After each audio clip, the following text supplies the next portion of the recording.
After leaving Eva's townhouse, Lena drove to the grocery store. It was her last day off ahead of 4 12-hour shifts back to back.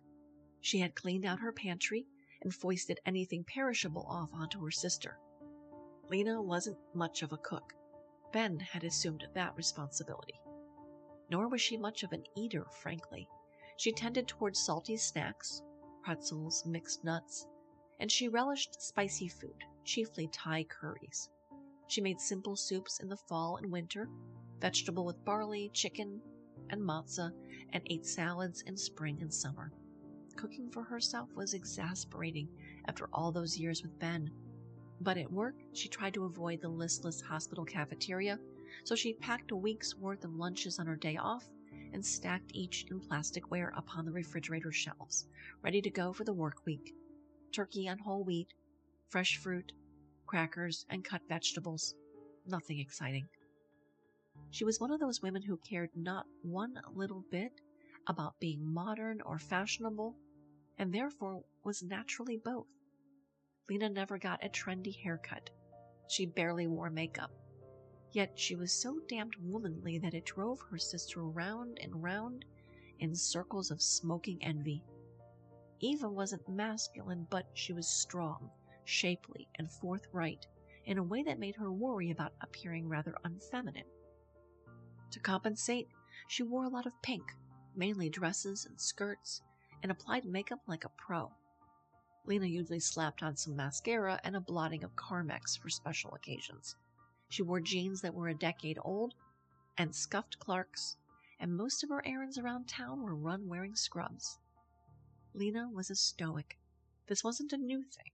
This wasn't because of the death of her husband or her sister's scandalous announcement the day of his funeral.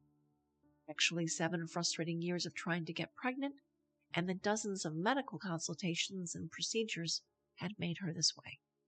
Or maybe it all went back to that dreadful year when, as a child, she lost her father and her best girlhood friend.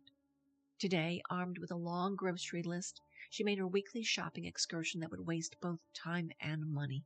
She spent $50 a week on food at Farmer Jack. For a woman who ate little and was rarely home, she hadn't yet learned to shop single. She had never lived alone before. She grew up with parents and a sister, and later lived with her grandparents, then the dormitory, and an apartment with roommates. Finally, in the house she and Benjamin bought in Indian Village. So each week, she went to market, parking her car in virtually the same space each time, and shopped as though her dead husband were still alive and quite hungry. She bought mini feasts of ripe, luscious fruits that would spoil upon the kitchen counter, frozen peas and breadcrumbs and pink Alaskan salmon that would somehow fail to turn into the salmon patty recipe that she loved as a child. She would bring everything home, toting bag by bag to the kitchen each shopping day.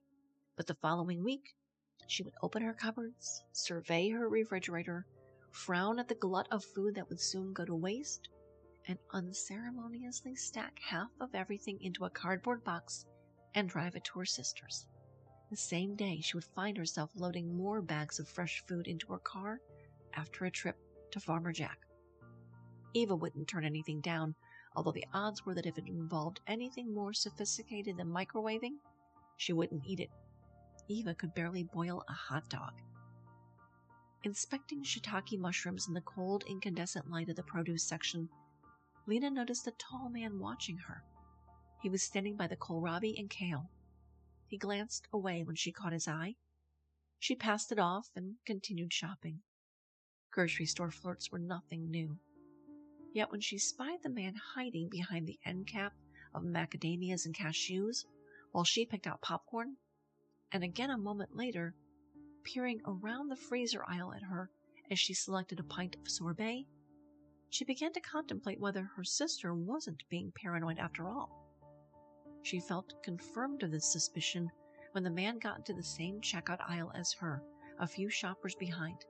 After all, he carried only a small plastic handbasket and could easily have stepped into the much-lauded express lane. But as she grabbed her 4 paper bags and prepared to leave, nothing happened. Ah, she reconciled mirthfully. It was just a middle-aged man checking her out. For some reason, She found the idea of being checked out extremely funny, and she chuckled all the way to her car.